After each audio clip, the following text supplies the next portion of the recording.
They said the family vacation was canceled. I saw their photos. Poolside cocktails, matching towels, even the dog in sunglasses. I texted, seriously, even the dog. My sister replied, don't be dramatic. We took the dog instead of you. Then she added, can you send $400 for utilities? I replied, sure. I canceled the transfer, blocked her number, and walked away from the lease. That night, 49 messages lit up my phone. They said the family vacation was canceled. I saw their photos. Poolside cocktails, matching towels, even the dog. And sunglasses.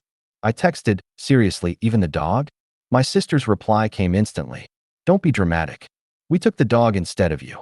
I stared at the screen, my fingers tightening around the phone. I hadn't even unpacked from the trip. They'd invited me on. No, begged me to cover half of because it's a family thing and you're family, right? I was family. Until I wasn't. Then another message popped up. Hey, can you send $400 for utilities? My jaw tightened. Memories crashed over me. Last Christmas, when I paid for the entire dinner because mom forgot her wallet. My sister's bridal shower, where I was the one footing the bill for the venue because it's her big day and she's so stressed. The time my brother's car broke down and I wired money without asking for it back. But this was different. This was a mockery, a taunt. I typed back, my hands steady, my heart beat, anything but sure. I canceled the transfer. Then I blocked her number. Then I walked to my laptop, pulled up the lease agreement for our shared apartment, one I paid most of the rent for, the one where she was trying to save up, and submitted a request to terminate it, effective immediately. That night, 49 messages lit up my phone. Mark, why are you doing this? My sister, you're being dramatic. Just call me. My mom, bro, are you serious? I thought we were cool. My brother. I stared at the wall, the dark silence of my empty apartment wrapping around me like a cold blanket. A part of me expected the old guilt to creep in, that familiar weight of obligation pressing on my chest. But it didn't. Instead, something else settled. A cold, sharp clarity. They had made their choice. They took the dog instead of me. The dog. My phone buzzed again, my mother's name lighting up the screen. I let it ring out, then played the voicemail. Mark, honey, your sister is really upset. We didn't mean for this to become such a big thing. Just send the money and let's talk this out. Family helps each other, right? Family. That word was becoming a bitter joke. The next morning, I woke to another wave of messages. My sister had found out about the lease. Mark, what are you doing? You can't just terminate it without talking to me. Mark, this is insane. Where will I go? Mom said you were being childish. Fix this.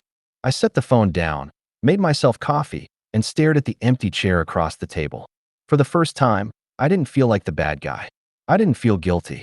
I felt free. Because they didn't cancel the vacation. They canceled me. And now I was done being their safety net. I watched the notifications on my phone climb. 49 messages. Most of them were from my sister. A few from mom and just one from dad. I didn't open any of them. I didn't need to. They were predictable. Anger, guilt, manipulation. The same old script. My sister crying, begging me to fix it.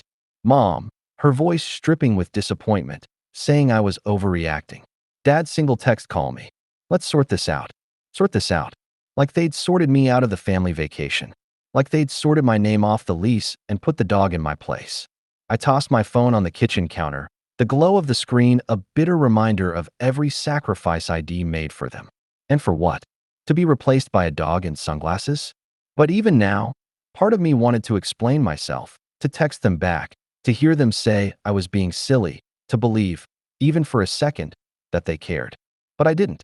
Instead, I sank into the couch, a cold emptiness settling in my chest. Memories flooded back, a painful slideshow of every time I had bailed them out. I used to think I was their hero. It started small. A few dollars here, a little help there. A family dinner where I picked up the bill because mom forgot her wallet, my sister's first car when her credit was too low to get a decent rate. Back then they were grateful. Or at least they pretended to be. Mark, you're a lifesaver, mom would sigh, wrapping me in a hug that felt warm, even if it lasted just a second too long. They'll pay you back as soon as I can, my sister promised with a wide smile, her hand already reaching for the keys.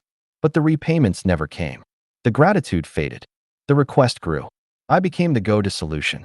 Mom's emergency dentist bill $300, my brother's urgent laptop repair $600, my sister's. Can you cover my share of the rent? Just this once. $900. At first I thought I was helping. Family helps family, right? That's what they always told me. But slowly, helping became expected. A duty. My duty. And they didn't ask anymore. They just assumed. I still remember the first time I tried to say no. It was Dad calling me just before midnight. His voice was a little slurred, too much of his favorite bourbon. Hey kid. He began, trying to sound casual. Listen, I'm in a bit of a bind. Need $1,500 to cover the mortgage. Just a short-term thing. $1,500. I can't just. Mark, please. It's the house. Your mother would be heartbroken. We could lose it. I heard her voice in the background, sharp and irritated. Don't make him feel guilty. Just tell him it's his turn to help. His turn. My turn. I sent the money because what else could I do? I tried to talk to them about it once, to set some boundaries. I asked them to at least keep me updated before assuming I'd cover their messes. Mom's response was a sigh, a deep world where he sighed. We're family, Mark. Family doesn't keep score. Dad chuckled. You'll understand when you have your own kids. One day my sister texted me later, don't make this a big deal. It's just money. You make good money anyway. Yeah, I made good money. That's why I didn't deserve a seat at the table, right? Why I was replaced by a dog in their vacation photos. But the worst was yet to come. Christmas last year, I'd spend hours picking the perfect gifts. An expensive watch for Dad, a luxury spa day for Mom, and a brand new iPad for my sister. I thought it would be different, that maybe this time they'd see how much I cared. I was wrong. Dad opened the watch, glanced at it, and mumbled, nice. Bit flashy, isn't it? Mom didn't even unwrap this spa voucher, just set it aside with a polite smile. And my sister? She laughed, actually laughed. Mark, you really are trying too hard. She grinned, turning to Mom. He thinks he can buy his way into the family by my way in. I excused myself, walked out into the freezing night air, and sat in my car, the engine off, my breath misting the windshield. By my way in. That's when it hit me. They didn't see me as family. I wasn't a brother, a son.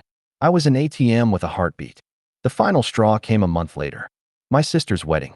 I wasn't even in the wedding party, just a guest. A guest who paid for half the reception. I remember asking her about it, trying to smile, trying to be casual. Hey, didn't you say I'd be a groomsman? She shrugged.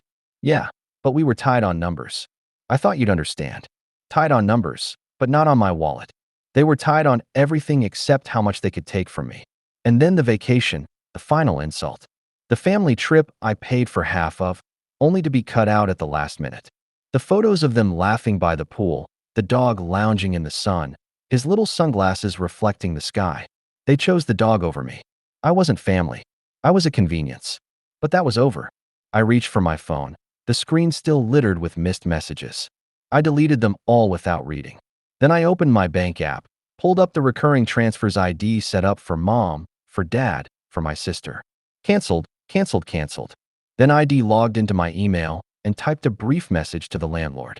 Request to terminate the lease immediately. I will not be responsible for further payments. I leaned back, staring at the empty apartment around me. The silence was thick, but for the first time in years it didn't suffocate me, because I wasn't alone. I was finally alone. And that was better. Better than being their fool. Better than being their wallet. Better than being nothing. The next morning I walked into the showroom, my steps steady, my face a mask of calm. But beneath the surface the echoes of yesterday lingered. Whispered glances followed me. A few colleagues exchanged looks. I ignored them. I was here to work, not to explain, not to defend, just to move forward. But even as I guided a client through the smooth leather of a luxury interior, their voices haunted me. I stood beside the gleaming black McLaren, my voice calm and smooth, guiding the client through the luxury interior. The man's eyes lit up with fascination as I demonstrated the adaptive suspension, the lightning fast acceleration. In this place I was in control, confident, respected, until the glass doors of the showroom burst open. Mark. My mother's voice cut through the air like a knife. I froze, my perfect smile cracking for just a second.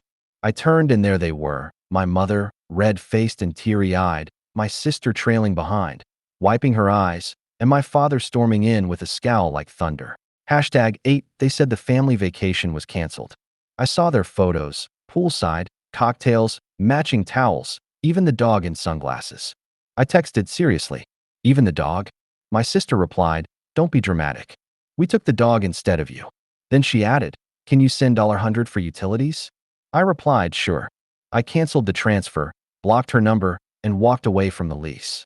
That night, 49 messages lit up my phone. Part 2. The client blinked, surprised. Other customers and my colleagues turned their polite conversations dying off into a tense silence. This is not happening, I whispered to myself, forcing a steady breath. But it was. They were here. They had come to my workplace. My mother marched straight up to me, her voice sharp and trembling. "How could you do this to us? We are your family."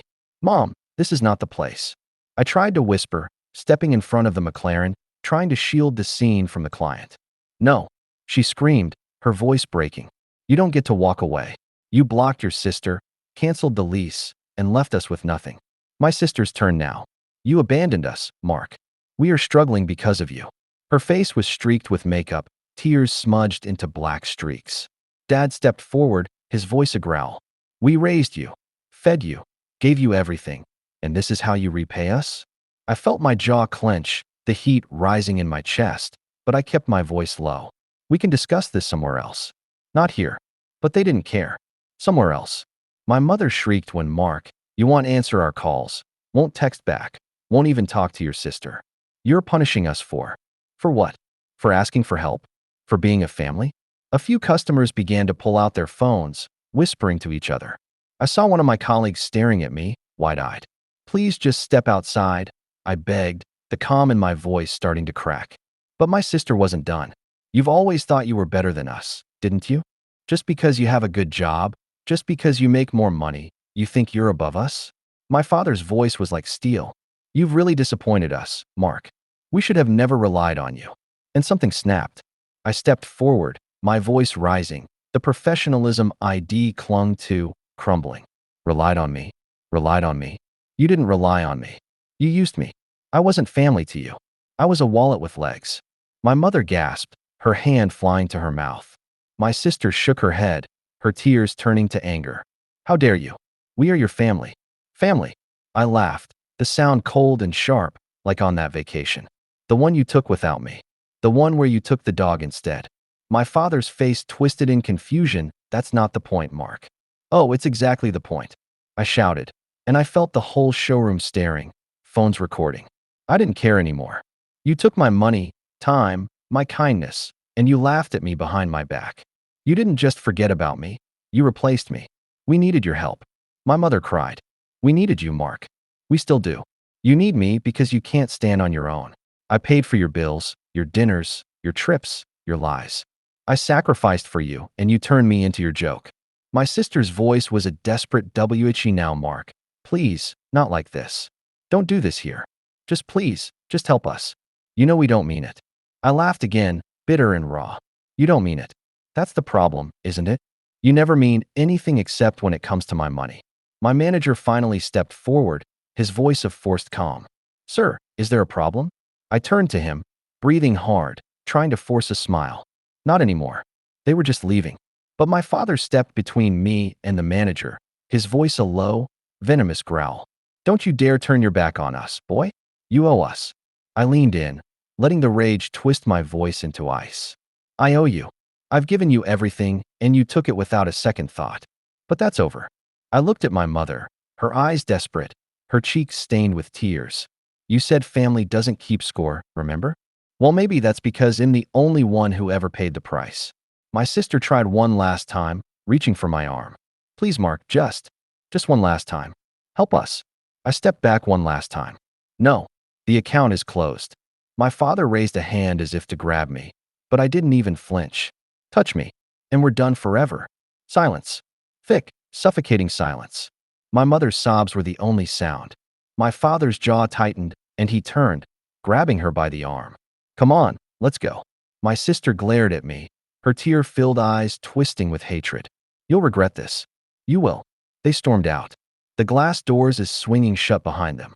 The showroom was frozen, every face watching me, every phone still raised. I straightened my suit, forced a slow breath, and turned back to the client, whose eyes were as wide as saucers. "Sorry about that," I said, my voice perfectly calm again. "Now about that McLaren. 3 years of warranty, full service included. The fallout was immediate. My manager pulled me into his office the next morning, his expression a mix of pity and frustration. Mark, what happened yesterday? I kept my voice steady. A family issue. They showed up uninvited. Uninvited? He leaned back, rubbing his temples. Half the showroom saw it. Customers were recording it. It's all over social media. I didn't flinch. I understand. It won't happen again. He sighed, the tension easing slightly. Look, you're one of our best salesmen, but you need to keep your personal life out of this place. This is a luxury dealership, not a reality show. I nodded, understood. But as I stepped out of his office, I could feel the weight of the stairs. Conversations hushed whenever I walked by. Colleagues who once smiled and chatted now exchanged nervous glances, whispering as I passed. The receptionist, usually cheerful, looked away, pretending to be busy with her computer. And yet a strange calm settled over me. The embarrassment that should have scorched me. It didn't. For the first time, I wasn't the one hiding, pretending, or explaining. They had made a scene, not me. They had ripped open the truth for everyone to see. I was done being ashamed. Back home, I dropped my keys on the kitchen counter and stared at my phone. Messages still flooded in a constant stream of missed calls and voice notes. I set it on silent, grabbed a cold drink from the fridge, and sank into the worn leather of my couch. The silence was thick, pressing against my ears, but I welcomed it. Final update. They said the family vacation was canceled. I saw their photos, poolside cocktails, matching towels. Even the dog in sunglasses. I texted, seriously, even the dog? My sister replied, don't be dramatic. We took the dog instead of you. Then she added, can you send $400 for utilities? I replied, sure. I canceled the transfer, blocked her number, and walked away from the lease. That night, 49 messages lit up my phone. Part 3 for the first time, it wasn't suffocating. It was honest. I opened my laptop, pulled up my banking app, and began scrolling through years of transactions. Each one a small wound. $300 for mom's emergency dental bill. $1,200 for dad's car repairs. $5,000 for my sister's once-in-a-lifetime trip she just had to take. I listed them all, every single dollar. Rent payments, credit card bailouts, emergency funds, Christmas gifts that went unthanked. The list grew, the numbers piling higher, turning from hundreds to thousands. $34,600. I leaned back, staring at the cold, unfeeling digits. It was like looking at a crime scene. My phone buzzed again. A new message from Mom. Mark, please just call me. Let's talk. I ignored it. Instead, I opened the family group chat and attached a screenshot of the spreadsheet. A single message followed. This is what you owe me. $34,600. You have 30 days to pay it back. The response was immediate, frantic. Mom, Mark, what is this? You can't be serious. Dad, this is ridiculous. We're your family. Sister, where do you expect us to get that kind of money? I replied calmly. Figure it out. You always found money for vacations and designer bags. Time to find it for your debts. The first week was chaos. Mom left me tearful voicemails, each more desperate than the last. Mark, please. We didn't mean to hurt you. Family isn't about money. Dad's tone was angrier, his voice a gravelly snarl. You're being unbelievably selfish. We raised you, and this is how you repay us. Demanding money like a loan shark? My sister's messages were a roller coaster of guilt and excuses. Please, Mark, you know we're struggling. I just lost my job. I can't pay this. How can you do this to us? We're your family. I didn't mean to hurt you. Please just talk to me. But I stayed silent. I didn't reply. I didn't pick up their calls. I let the chaos burn without me. Until one evening, the doorbell rang. I opened it to find my mother standing there, holding a Tupperware of cookies. Her face was puffy from crying, her hair a tangled mess, her hands trembling. Mark, honey, please, can we talk? I didn't invite her in, just leaned against the doorframe, blocking her view of the apartment. Talk about what, Mom? The $34,600 you owe me. Her lower lip trembled. It's not fair. We're family. You can't put a price on love. I laughed, a cold, bitter laugh. Love? Is that what you call it? Because to me it felt a lot like a transaction. I paid and you smiled. I paid and you didn't care. Her voice rose, desperate. We did care. We always cared. Cared so much you replaced me with a dog on your vacation. I shot back. Cared so much you laughed when I paid for everything. Cared so much you never even tried to pay me back. Her face twisted in a mix of shame and anger. It wasn't like that, Mark. You're making it sound so cruel. It was cruel, Mom. And now you have 30 days or I'll take you to court. Her eyes widened, horror washing over her. Court? You wouldn't. We're your parents. I leaned forward, my voice cold. Then act like it or pay me back. I shut the door. Days passed. Silence settled like dust. I expected them to call, to beg. But nothing came. Not until a week later, when my sister sent me a message. Mark, we sold the SUV. Well, send the money tomorrow. I hope you're happy. The next day, a transfer hit my account. $34,600. But that wasn't the end. Another message followed, this one unexpected. Mark, I'm sorry. I know we treated you like a bank. I know we hurt you. I didn't want to admit it, but you were right. We used you. I'm sorry. I miss you. I stared at it, that flicker of bitterness burning inside. But it didn't hurt. Not anymore. I didn't reply. With the money back in my account, I did something I hadn't done in years. I booked a solo trip. A week in the mountains, away from the noise, the guilt, the manipulation. I hiked in the mornings, breathed the crisp air, felt the cold wind on my face. I met strangers who didn't know me as the family's walking ATM. One night, as I sat by a crackling campfire, my phone buzzed. Another message from my sister. Mark, I know you hate us, but please don't hate me forever. I wish things were different this time. I replied. I don't hate you. I just stopped pretending that love is the same as exploitation. Silence. Hours passed. Then another text. I'm sorry. I mean it. I watched the fire dance, the flames twisting and curling, bright and wild, and for the first time in a long time, I felt alive. I leaned back, watching the stars stretch endlessly across the night sky, and I smiled. They were gone, their debts were gone, their weight was gone, and I was finally free.